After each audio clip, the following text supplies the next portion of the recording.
Next morning, there were 2,000 armed men scattered throughout the palm trees at El Fayum. Before the sun had reached its high point, 500 tribesmen appeared on the horizon. The mounted troops entered the oasis from the north. It appeared to be a peaceful expedition, but they all carried arms hidden in their robes. When they reached the white tent at the center of El Fayum, they withdrew their scimitars and rifles, and they attacked an empty tent. The men of the oasis surrounded the horsemen from the desert, and within half an hour, all but one of the intruders were dead. The tribesman spared was the commander of the battalion.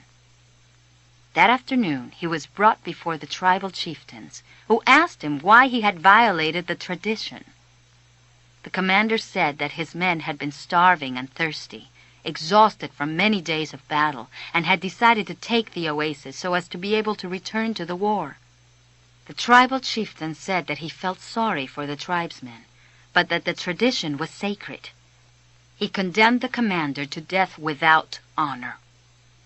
Rather than being killed by a blade or a bullet, he was hanged from a dead palm tree where his body twisted in the desert wind. The tribal chieftain called for the boy and presented him with 50 pieces of gold. He asked the boy to become the counselor of the oasis. When the sun had set and the first stars made their appearance, the boy started to walk to the south. He eventually sighted a single tent, and a group of Arabs passing by told the boy that it was a place inhabited by genies. But the boy sat down and waited. Not until the moon was high did the alchemist ride into view. Dismounting from his horse, he signaled that the boy should enter the tent with him. It was a tent like many at the oasis. The boy looked around for the ovens and other apparatus used in alchemy, but saw none. There were only some books in a pile, a small cooking stove, and carpets covered with mysterious designs. "Why did you want to see me?" the boy asked. "Because of the omens," the alchemist answered. "The wind told me you would be coming, and that you would need help." "It's not I the wind spoke about. It's the other foreigner, the Englishman. He's the one that's looking for you. He has other things to do first, but he's on the right track. He has begun to try to understand the desert." "And what about me?" "When a person really desires something, all the universe conspires to help that person to realize his dream," said the alchemist, echoing the words of the old king. "So, are you going to instruct me?" "No. You already know all you need to know. I'm only going to point you in the direction of your treasure." "But I have already found my treasure. I have a camel, I have my money from the crystal shop, and I have 50 gold pieces. In my own country I would be a rich man." "But none of that is from the pyramids," said the alchemist. "I also have Fatma. She's a treasure greater than anything else I have won. She wasn't found at the pyramids either. Tomorrow, sell your camel and buy a horse. Camels are traitorous. They walk thousands of paces and never seem to tire. Then suddenly they kneel and die. But horses tire bit by bit. You always know how much you can ask of them, and when it is that they are about to die." The following night, the boy appeared at the alchemist's tent with a horse. The alchemist was ready, and he mounted his own steed and placed his falcon on his left shoulder. He said to the boy, "Show me where there is life out in the desert. Only those who can see such signs of life are able to find treasure." They began to ride out over the sands, with the moon lighting their way. They reached the rocky place where the boy had seen the hawks in the sky, but now there was only silence and wind. "I don't know how to find life in the desert," the boy said. "I know that there is life here, but I don't know where to look." "Life attracts life," the alchemist answered. And then the boy understood. He loosened the reins on his horse, who galloped forward over the rocks and sand. The alchemist followed as the boy's horse ran for almost half an hour.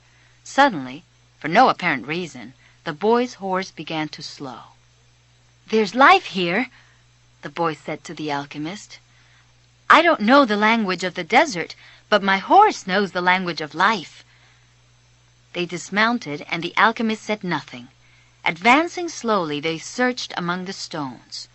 The alchemist stopped abruptly and bent to the ground. There was a hole there among the stones. The alchemist put his hand into the hole, and then his entire arm up to his shoulder. Then, with a motion that startled the boy, he withdrew his arm and leaped to his feet. In his hand he grasped a snake by the tail. The snake fought frantically, making hissing sounds that shattered the silence of the desert. It was a cobra, whose venom could kill a person in minutes. The boy watched as the alchemist went to his horse and withdrew a scimitar. With its blade he drew a circle in the sand, and then he placed the snake within it. The serpent relaxed immediately. "He won't leave the circle," said the alchemist. "You found life in the desert, the omen that I needed." "Why was that so important?" "Because the pyramids are surrounded by the desert. I'm going to guide you across the desert myself." "I want to stay at the oasis," the boy said. "I found Fatma, and as far as I'm concerned, she's worth more than treasure." "Fatma is a woman of the desert," said the alchemist. "She knows that men have to go away in order to return, and she already has her treasure. It's you. Now she expects that you will find what it is you're looking for." "Well, what if I decide to stay?" "Let me tell you what will happen. You'll be the counselor of the oasis. You have enough gold to buy many sheep and many camels. You'll marry Fatma, and you'll both be happy for a year. Sometime during the second year, you'll remember about the treasure. The omens will begin insistently to speak of it, and you'll try to ignore them. During the third year, the omens will continue to speak of your treasure and your destiny. You'll walk around night after night at the oasis, and Fatma will be unhappy because she'll feel it was she who interrupted your quest. Sometime during the fourth year, the omens will abandon you because you've stopped listening to them. The tribal chieftains will see that, and you'll be dismissed from your position as counselor. But by then, you'll be a rich merchant with many camels and a great deal of merchandise. You'll spend the rest of your days knowing that you didn't pursue your destiny and that now it's too late. You must understand that love never keeps a man from pursuing his destiny. If he abandons that pursuit, it's because it wasn't true love, the love that speaks the language of the world. The alchemist erased the circle in the sand, and the snake slithered away among the rocks. "I'm going with you," the boy said, and he immediately felt peace in his heart. The boy spent a sleepless night. 2 hours before dawn, he awoke one of the boys who slept in his tent and asked him to show him where Fatma lived. They went to her tent, and the boy gave his friend enough gold to buy a sheep. Then he asked his friend to go into the tent where Fatma was sleeping and to awaken her and tell her that he was waiting outside. The young Arab did as he was asked and was given enough gold to buy yet another sheep. "Now leave us alone," said the boy to the young Arab. Fatma appeared at the entrance to the tent. The two walked out among the palms. The boy knew that it was a violation of the tradition, but that didn't matter to him now. "I'm going away," he said, "and I want you to know that I'm coming back. I love you because—" "Don't say anything," Fatma interrupted. "One is loved because one is loved. No reason is needed for loving." But the boy continued. "I had a dream and I met with a king. I sold crystal and crossed the desert. And because the tribes declared war, I sought the alchemist. So I love you because the entire universe conspired to help me find you." The two embraced. It was the first time either had touched the other. "I'll be back," the boy said. "Before this, I always looked to the desert with longing," said Fatma.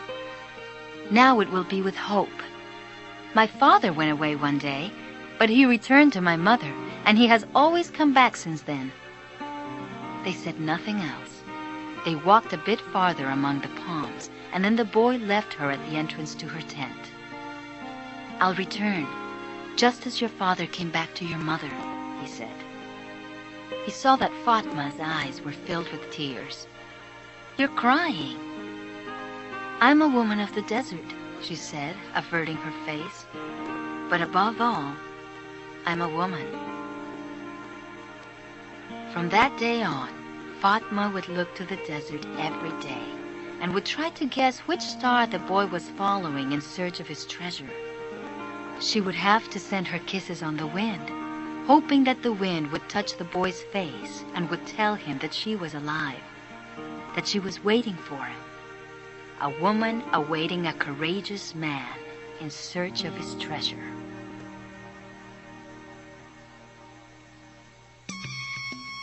The alchemist and the boy began to ride across the sands of the desert. The alchemist rode in front with the falcon on his shoulder. The bird knew the language of the desert well, and whenever they stopped, he flew off in search of game. On the first day, he returned with a rabbit, and on the second, with 2 birds.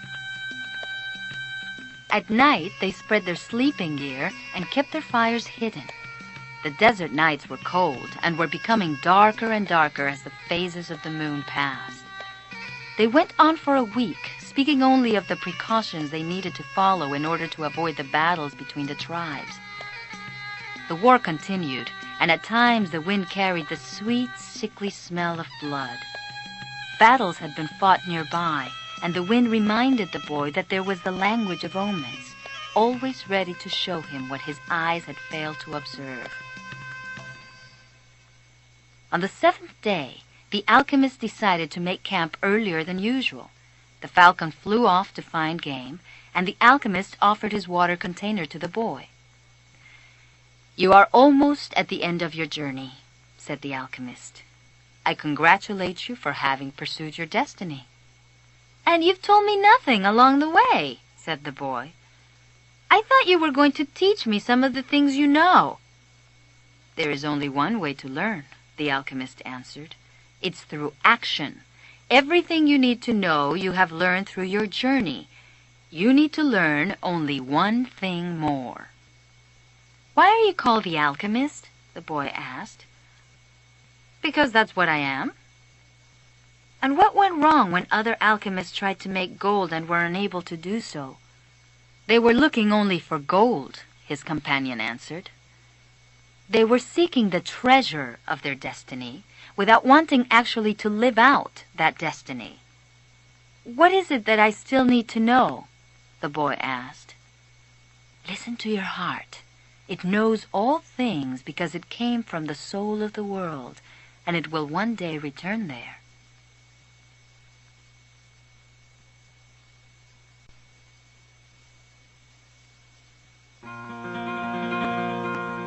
Crossed the desert for another 2 days in silence.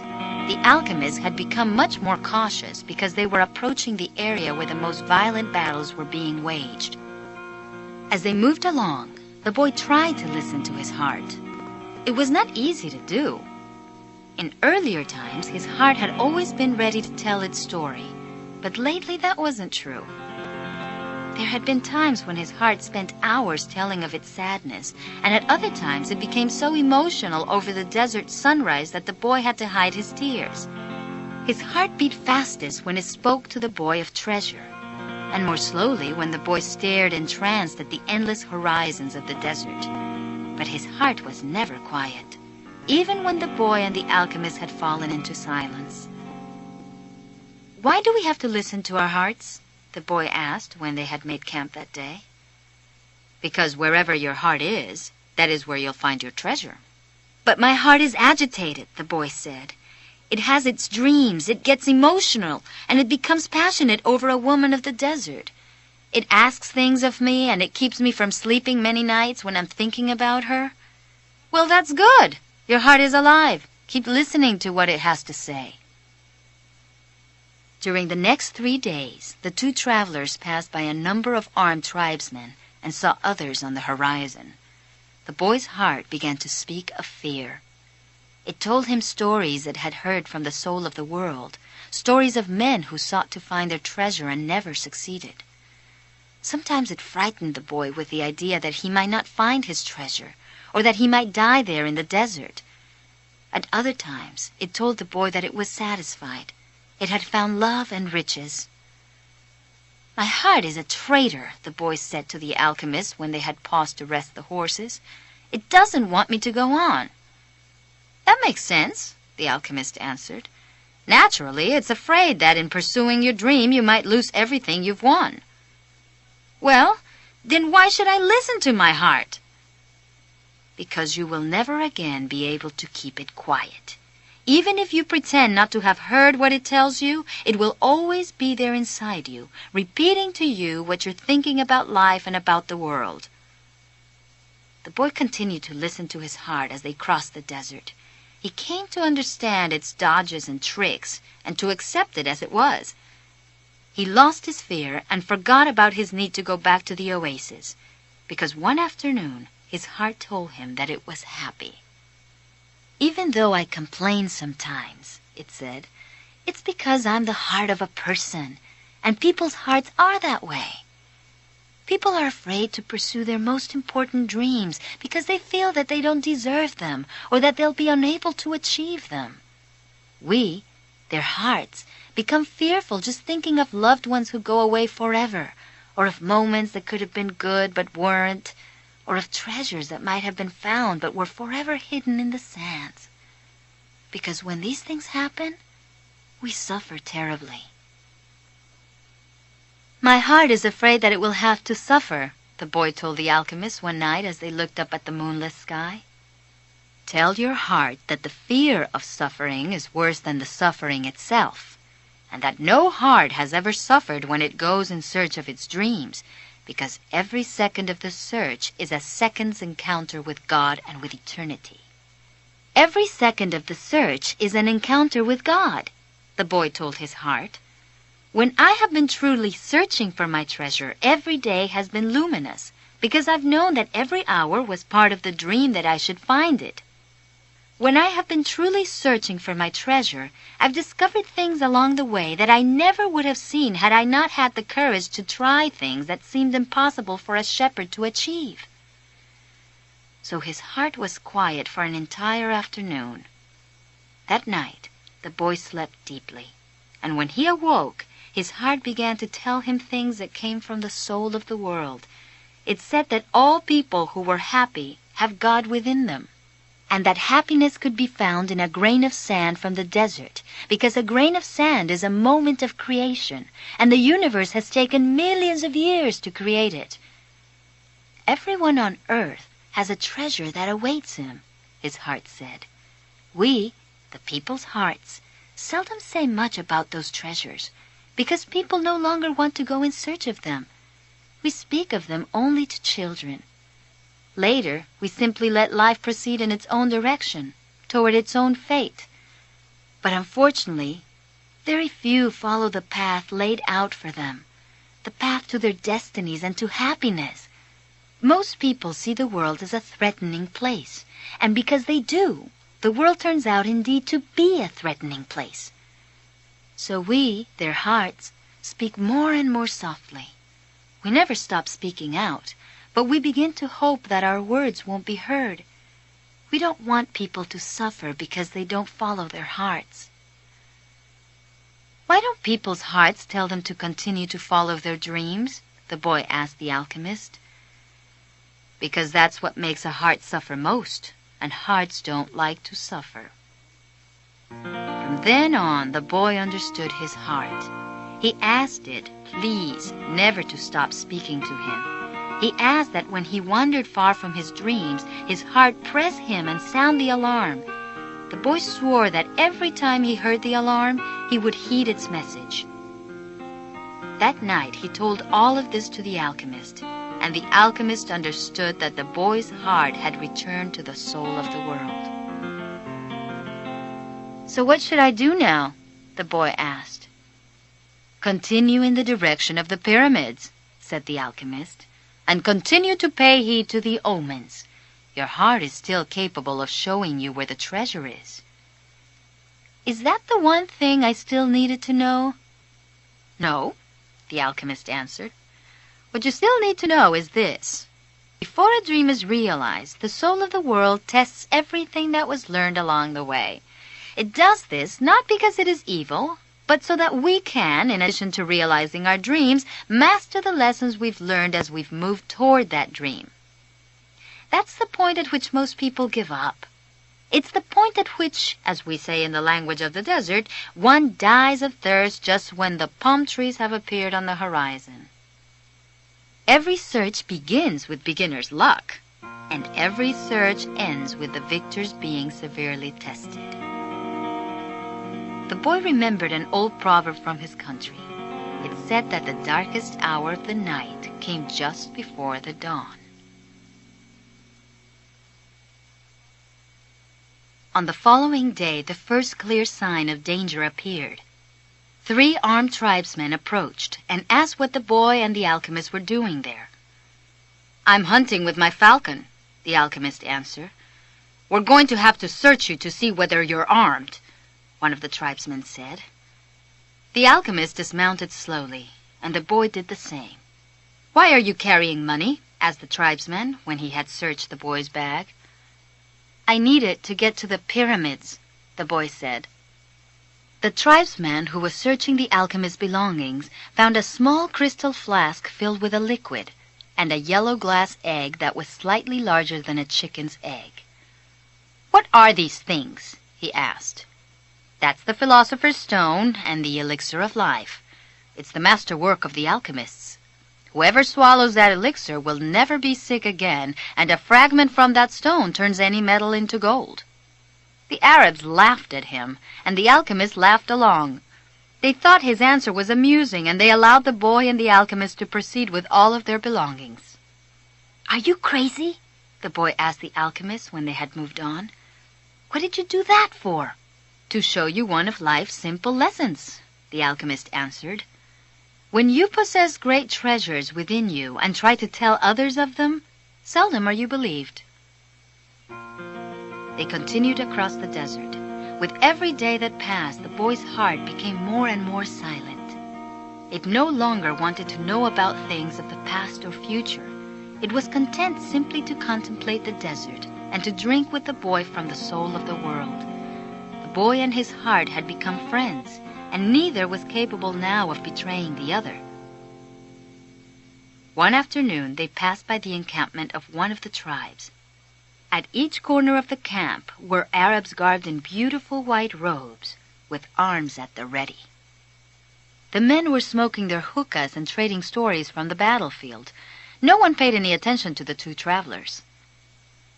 "There's no danger," the boy said when they had moved on past the encampment. The alchemist sounded angry. "Trust in your heart, but never forget that you're in the desert. When men are at war with one another, the soul of the world can hear the screams of battle. No one fails to suffer the consequences of everything under the sun."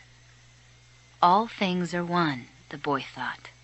And then, as if the desert wanted to demonstrate that the alchemist was right, 2 horsemen appeared from behind the travelers. "You can't go any farther," one of them said. "You're in the area where the tribes are at war." "I'm not going very far," the alchemist answered, looking straight into the eyes of the horsemen. They were silent for a moment, and then agreed that the boy and the alchemist could move along. The boy watched the exchange with fascination. "You dominated those horsemen with the way you looked at them," he said. "Your eyes show the strength of your soul," answered the alchemist. Finally, when they had crossed the mountain range that extended along the entire horizon, the alchemist said that they were only 2 days from the pyramids. "If we're going to go our separate ways soon," the boy said, "then teach me about alchemy." "You already know about alchemy. It is about penetrating to the soul of the world and discovering the treasure that has been reserved for you." "No, that's not what I mean. I'm talking about transforming lead into gold." The alchemist fell as silent as the desert and answered the boy only after they had stopped to eat. "Everything in the universe evolved," he said, "and for wise men, Gold is the metal that evolved the furthest. Don't ask me why. I don't know why. I just know that the tradition is always right. Men have never understood the words of the wise, so gold, instead of being seen as a symbol of evolution, became the basis for conflict. Those who were interested only in gold forgot that lead, copper, and iron have their own destinies to fulfill. And anyone who interferes with the destiny of another thing never will discover his own. The sun was setting when the boy's heart sounded a danger signal. They were surrounded by gigantic dunes, and the boy looked at the alchemist to see whether he had sensed anything, but he appeared to be unaware of any danger. 5 minutes later, the boy saw 2 horsemen waiting ahead of them. Before he could say anything to the alchemist, the 2 horsemen had become 10, and then 100, and then they were everywhere in the dunes. They were tribesmen dressed in blue, with black rings surrounding their turbans. Their faces were hidden behind blue veils, with only their eyes showing. Even from a distance, their eyes conveyed the strength of their souls, and their eyes spoke of death.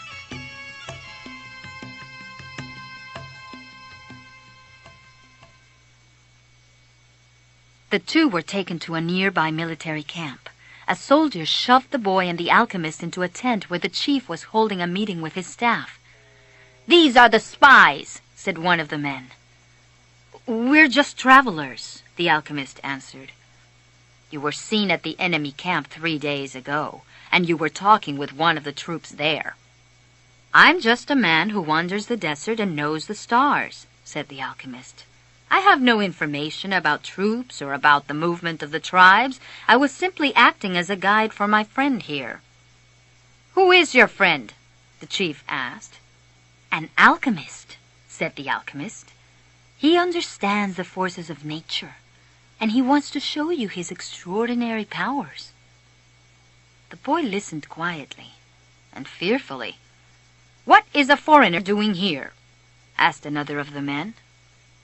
"He has brought money to give to your tribe," said the alchemist before the boy could say a word, and seizing the boy's bag, the alchemist gave the gold coins to the chief. The Arab accepted them without a word. There was enough there to buy a lot of weapons. "What is an alchemist?" he asked finally. "It's a man who understands nature and the world. If he wanted to, he could destroy this camp just with the force of the wind." The men laughed. They were used to the ravages of war and knew that the wind could not deliver them a fatal blow. Yet each felt his heart beat a bit faster. They were men of the desert, and they were fearful of sorcerers. "I want to see him do it," said the chief. "He needs 3 days," answered the alchemist. "He is going to transform himself into the wind just to demonstrate his powers. If he can't do so, we humbly offer you our lives for the honor of your tribe." "Ha! You can't offer me something that is already mine," the chief said arrogantly. But he granted the travelers 3 days. The boy was shaking with fear, but the alchemist helped him out of the tent. "Don't let them see that you're afraid," the alchemist said. "They are brave men, and they despise cowards." But the boy couldn't even speak. He was able to do so only after they had walked through the center of the camp. There was no need to imprison them. The Arabs simply confiscated their horses. So once again the world had demonstrated its many languages. The desert only moments ago had been endless and free, and now it was an impenetrable wall. "You gave them everything I had," the boy said. "Everything I've saved in my entire life." "Well, what good would it be to you if you had to die?" the alchemist answered. "Your money saved us for 3 days. It's not often that money saves a person's life." The first day passed. There was a major battle nearby, and a number of wounded were brought back to the camp. The dead soldiers were replaced by others, and life went on. Death doesn't change anything, the boy thought. At the end of the day, he went looking for the alchemist, who had taken his falcon out into the desert. "I have no idea how to turn myself into the wind," the boy said. "Well, you'll have to learn," Your life depends on it. But what if I can't? Then you'll die in the midst of trying to realize your destiny. That's a lot better than dying like millions of other people who never even knew what their destinies were. But don't worry, the alchemist continued. Usually the threat of death makes people a lot more aware of their lives. On the second day, the boy climbed to the top of a cliff near the camp. The sentinels allowed him to go. They had already heard about the sorcerer who could turn himself into the wind, and they didn't want to go near him. In any case, the desert was impassable. He spent the entire afternoon of the second day looking out over the desert and listening to his heart.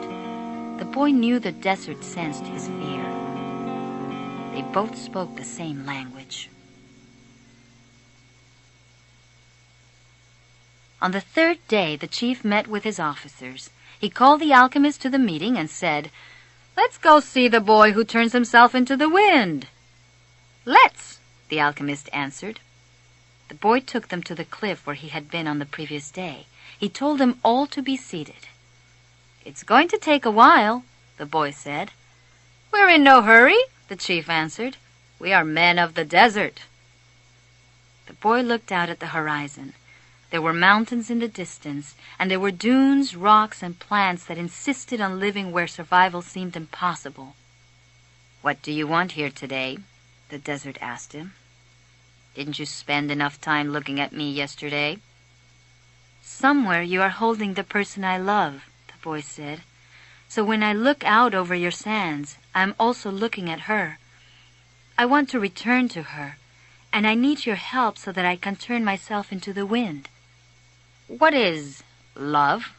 the desert asked. "Love is the falcon's flight over your sands. Because for him you are a green field from which he always returns with game. He knows your rocks, your dunes, and your mountains, and you are generous to him." "The falcon's beak carries bits of me myself," the desert said. "For years I care for his game, feeding it with the little water that I have, and then I show him where the game is. And one day, as I enjoy the fact that his game thrives on my surface, the falcon dives out of the sky and takes away what I've created." "But that's why you created the game in the first place," the boy answered. "To nourish the falcon, and the falcon then nourishes man. And eventually man will nourish your sands, where the game will once again flourish. That's how the world goes." "So is that what love is?" "Yes, that's what love is. It's what makes the game become the falcon become man, and man, in his turn, the desert. It's what turns lead into gold and makes the gold return to the earth." "I don't understand what you're talking about," the desert said. "But you can at least understand that somewhere in your sands there is a woman waiting for me, and that's why I have to turn myself into the wind." The desert didn't answer him for a few moments.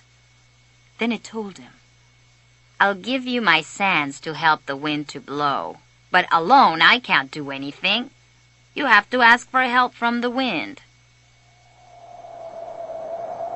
A breeze began to blow. The tribesmen watched the boy from a distance, talking among themselves in a language that the boy couldn't understand. The alchemist smiled. The wind approached the boy and touched his face. It knew of the boy's talk with the desert, because the winds know everything. They blow across the world without a birthplace and with no place to die. "Help me," the boy said. "One day you carried the voice of my loved one to me." "Who taught you to speak the language of the desert and the wind?" "My heart," the boy answered. "I have inside me the winds, the deserts, the oceans, the stars, and everything created in the universe. We were all made by the same hand, and we have the same soul. I want to be like you, able to reach every corner of the world, cross the seas, blow away the sands that cover my treasure, and carry the voice of the woman I love." "People can't turn themselves into the wind said. "Just teach me to be the wind for a few moments," said the boy. so you and I can talk about the limitless possibilities of people and the winds." The wind's curiosity was aroused, something that had never happened before. It wanted to talk about these things, but it didn't know how to turn a man into the wind. And look how many things the wind already knew how to do. It created deserts, sank ships, felled entire forests, and blew through cities filled with music and strange noises. It felt that it had no limits, yet here was a boy saying that there were other things the wind should be able to do.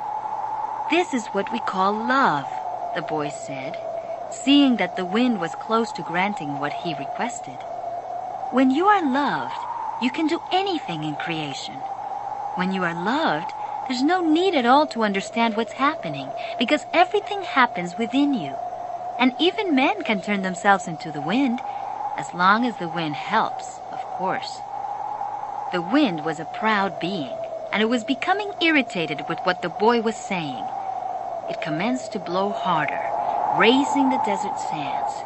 But finally it had to recognize that even making its way around the world, it didn't know how to turn a man into the wind. And it knew nothing about love. "In my travels around the world, I've often seen people speaking of love and looking toward the heavens," the wind said, furious at having to acknowledge its own limitations. "Maybe it's better to ask heaven." "Well then, help me to do that," the boy said. "Fill this place with a sandstorm so strong that it blots out the sun. Then I can look to heaven without blinding myself." So the wind blew with all its strength, and the sky was filled with sand. The sun was turned into a golden disk. At the camp, it was difficult to see anything. The men of the desert were already familiar with that wind. They called it the surmount, and it was worse than a storm at sea. Their horses cried out, and all their weapons were filled with sand. "The wind told me that you know about love," the boy said to the sun. "If you know about love, you must also know about the soul of the world, because it's made of love." "From where I am," the sun said, "I can see the soul of the world. It communicates with my soul, and together we cause the plants to grow and the sheep to seek out shade. From where I am, and I'm a long way from the earth, I learned how to love. I know that if I came even a little bit closer to the earth, everything there would die, and the soul of the world would no longer exist. So we contemplate each other, and we want each other, and I give it life and warmth, and it gives me my reason for living." "You are wise, because you observe everything from a distance," the boy said. "But I'm not sure you know about love." The sun thought about that and decided to shine more brightly. The wind, which was enjoying the conversation, started to blow with greater force so that the sun would not blind the boy. "Why did you say that I don't know about love?" the sun asked the boy. "Because it's not love to be static like the desert, nor is it love to roam the world like the wind, and it's not love to see everything from a distance like you do. Love is the force that transforms and improves the soul of the world. When I first reached through to it, I thought the soul of the world was perfect. But later I could see that it was like other aspects of creation and had its own passions and wars. It is we who nourish the soul of the world, and the world we live in will be either better or worse depending on whether we become better or worse. And that's where the power of love comes in. Because when we love, we always strive to become better than we are." "So what do you want of me?" the sun asked. "I want you to help me turn myself into the wind," the boy answered. "Nature knows me as the wisest being in creation," the sun said. "But I don't know how to turn you into the wind." "Then whom should I ask?" The sun thought for a minute. The wind was listening closely and wanted to tell every corner of the world that the sun's wisdom had its limitations, that it was unable to deal with this boy who spoke the language of the world. "Speak to the hand that wrote all," said the sun. The wind screamed with delight and blew harder than ever. The tents were being blown from their ties to the earth, and the animals were being freed from their tethers. On the cliff, the men clutched at each other as they sought to keep from being blown away. The boy turned to the hand that wrote all. As he did so, he sensed that the universe had fallen silent, and he decided not to speak. A current of love rushed from his heart, and the boy began to pray. It was a prayer that he had never said before, because it was a prayer without words or pleas. In the silence, he understood that the desert, the wind, and the sun were also trying to understand the signs written by the hand, and were seeking to follow their paths and to understand what had been written on a single emerald. Only the hand could perform miracles, or transform the sea into a desert, or a man into the wind. Because only the hand understood that it was a larger design that had moved the universe to the point at which 6 days of creation had evolved into a masterwork. The boy reached through to the soul of the world and saw that it was a part of the soul of God. And he saw that the soul of God was his own soul, and that he, a boy, could perform miracles. The samum blew that day as it had never blown before. For generations thereafter, the Arabs recounted the legend of a boy who had turned himself into the wind, almost destroying a military camp in defiance of the most powerful chief in the desert. When the samum ceased to blow, everyone looked to the place where the boy had been. But he was no longer there. He was standing next to a sand-covered sentinel on the far side of the camp. The men were terrified at his sorcery, but there were 2 people who were smiling: the alchemist, because he had found his perfect disciple, and the chief, because that disciple had understood the glory of God. The following day, the general bade the boy and the alchemist farewell, and provided them with an escort party to accompany them as far as they chose. They rode for the entire day. Toward the end of the afternoon, they came upon a Coptic monastery. The alchemist dismounted and told the escorts they could return to the camp.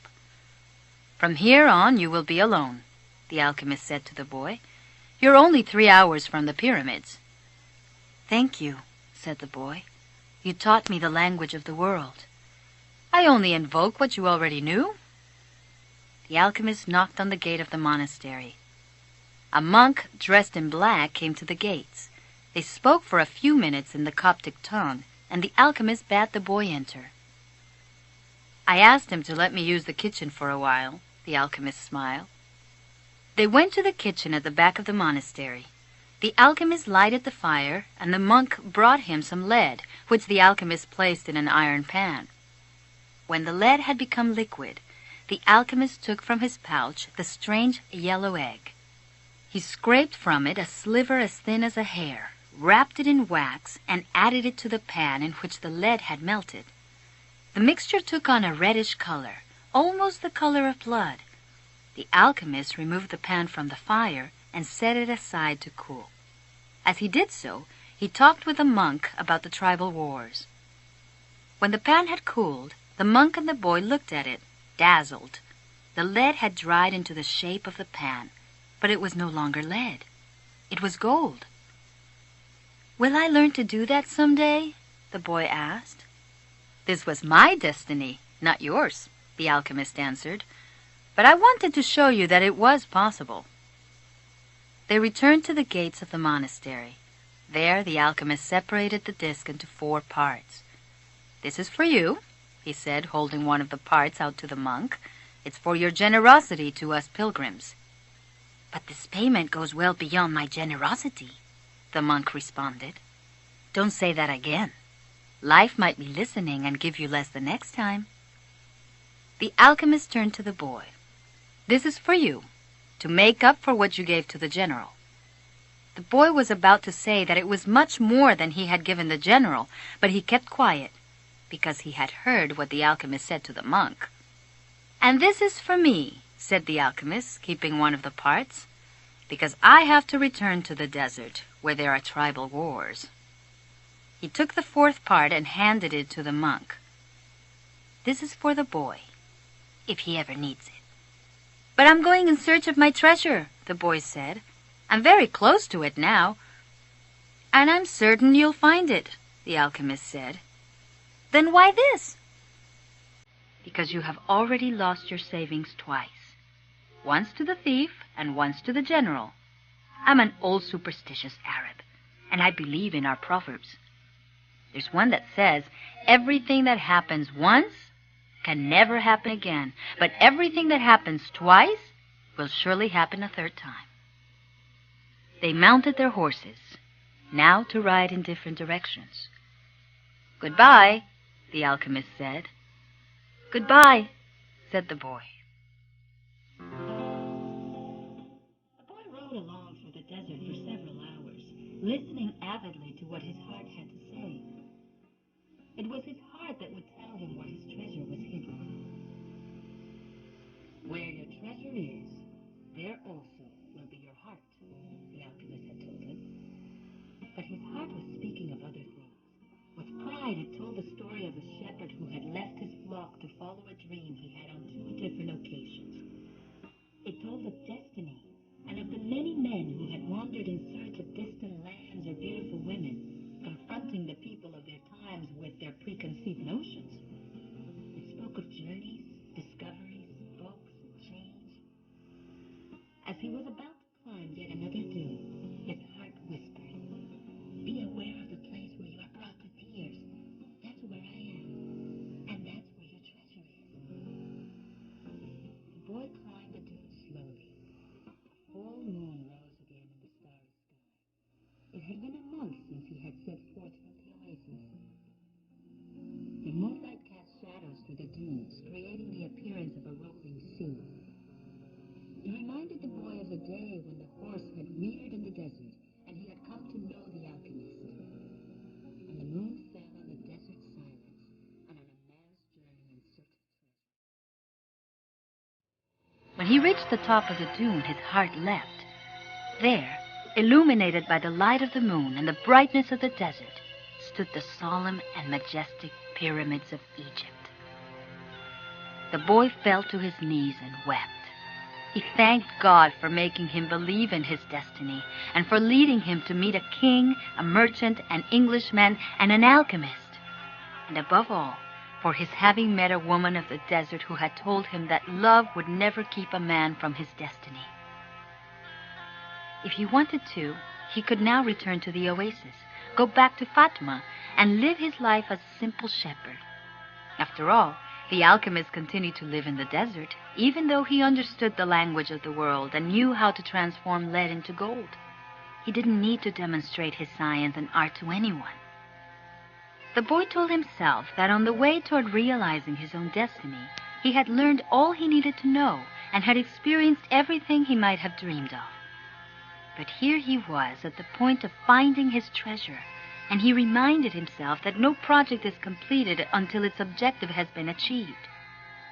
The boy looked at the sands around him and saw that where his tears had fallen, a scarab beetle was scuttling through the sand.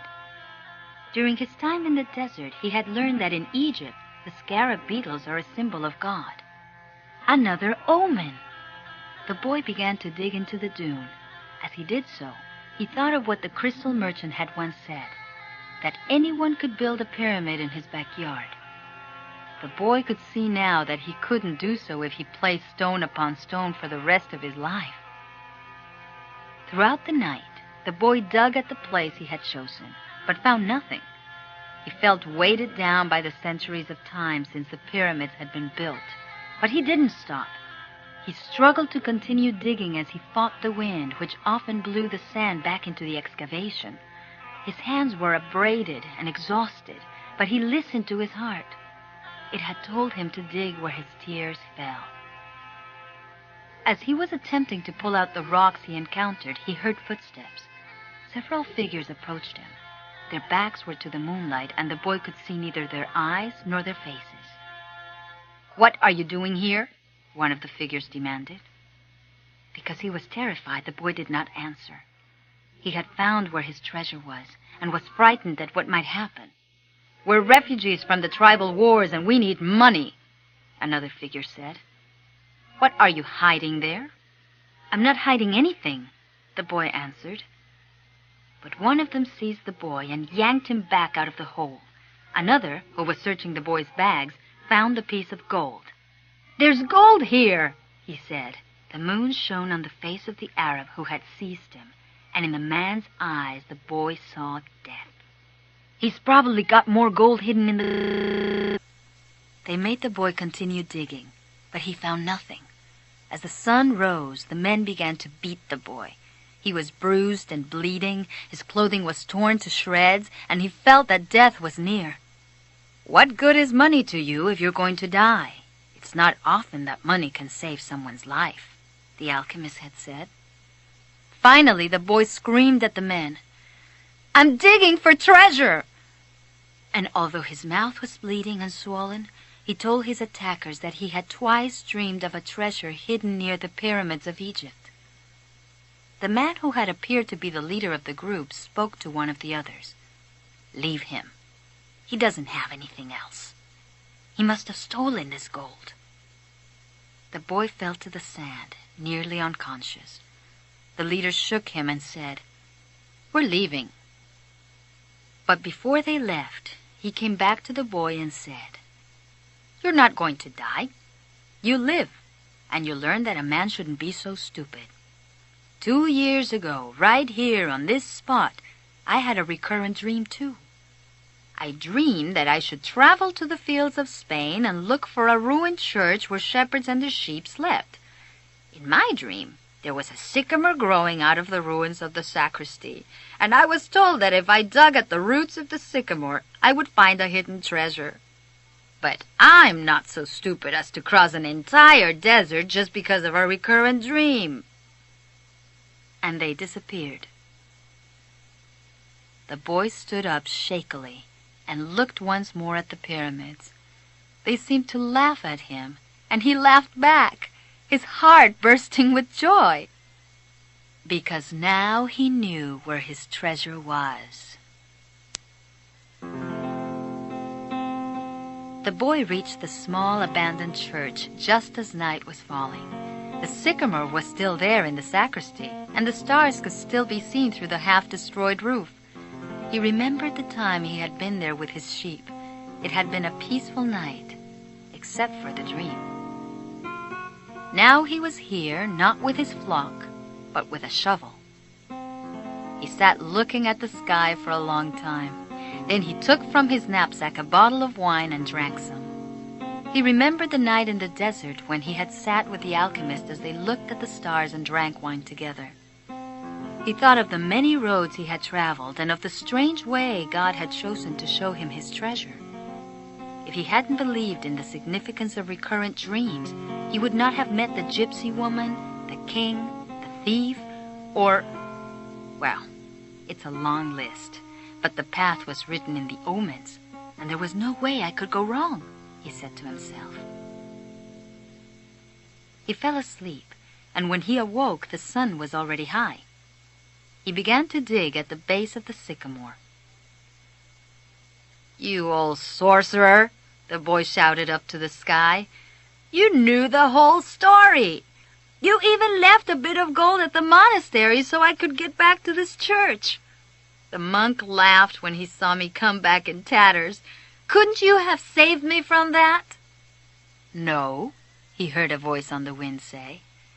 "If I had told you, you wouldn't have seen the pyramids. They're beautiful, aren't they?" The boy smiled and continued digging.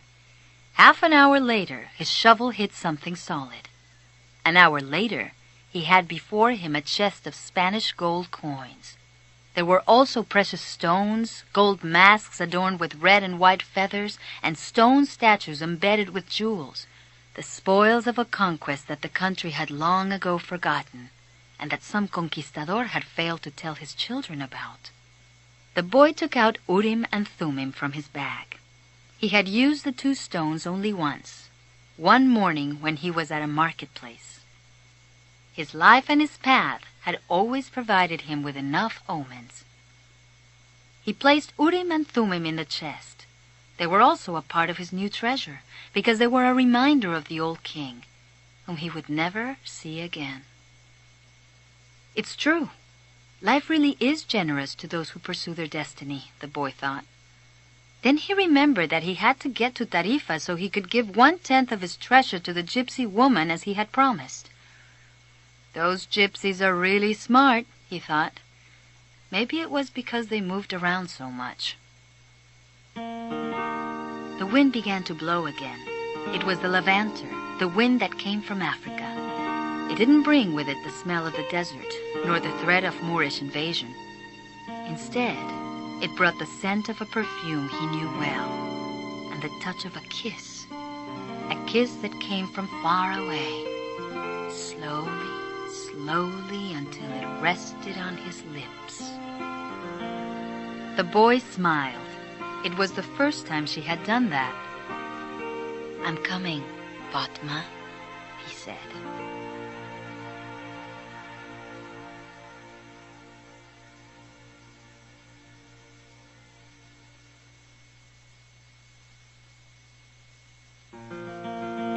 This is Yareli Arismendi. We hope you have enjoyed this production of The Alchemist by Paulo Coelho, translated by Alan R. Clark. This program was produced by Steve Blaine and directed by Lars Hoel. Abridgment by Peter Michaelos. Original music by Richard DeRosa. Production copyright 1995, Bantam Doubleday Dell Audio Publishing. All rights reserved.